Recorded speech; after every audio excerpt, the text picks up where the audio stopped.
Njikato berne mako, njikato berne mako, olele wao, ya tele male.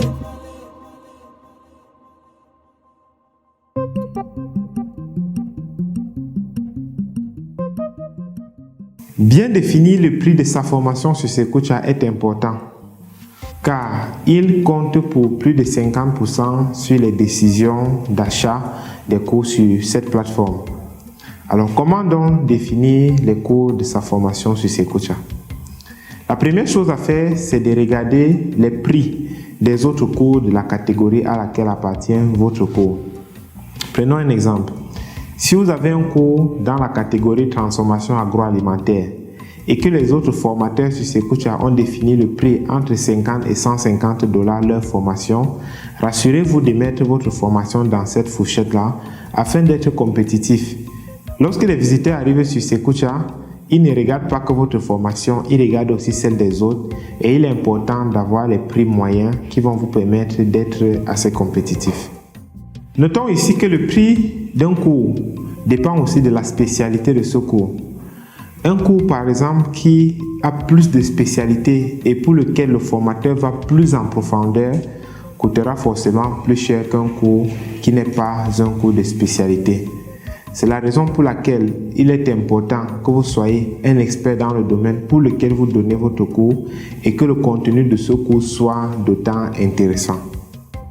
La troisième chose à considérer lorsque vous voulez définir le prix de votre formation sur Secocha, c'est la notoriété du formateur. Il est bien évident que si vous avez une popularité en ce qui concerne votre domaine d'activité, vous allez mieux vendre votre cours ou encore vous aurez la facilité de définir les prix élevés que celui qui n'est pas un expert dans ce domaine. Je vous prends un exemple. Si vous avez un doctorat en une certaine spécialité ou encore si vous avez une forte expérience dans un domaine d'activité, il est normal que votre formation soit plus coûteuse que pour une personne qui n'a pas d'expérience à cause du contenu, de l'expérience et de tous les éléments importants que vous allez mettre dans votre formation. Pour finir, définir le prix de votre formation n'est pas une chose statique sur Secocha. C'est la raison pour laquelle nous vous recommandons, lorsque vous venez de mettre votre cours ou encore votre formation sur Secocha, d'aller sur des prix qui seront croissants. Puisque pour un début, vous n'êtes pas encore connu, vous n'avez pas encore d'étudiants inscrits à votre formation, commencez avec les prix bas et puis évoluez au fur et à mesure. Nous avons pris un exemple des cours qui peuvent varier entre 0 et 150 $ dans votre catégorie. Commencez par exemple en fixant votre cours à 50 $. Et puis au fur et à mesure, avec les retours des inscrits de votre cours ou encore des apprenants qui se seront formés, vous verrez des choses qui améliorent et à force d'améliorer, votre cours sera complet et quand il sera complet, vous pourrez le mettre à 100, 150 $ ou même encore à plus. Nous espérons que ces astuces vous permettront de fixer des justes prix pour vos formations.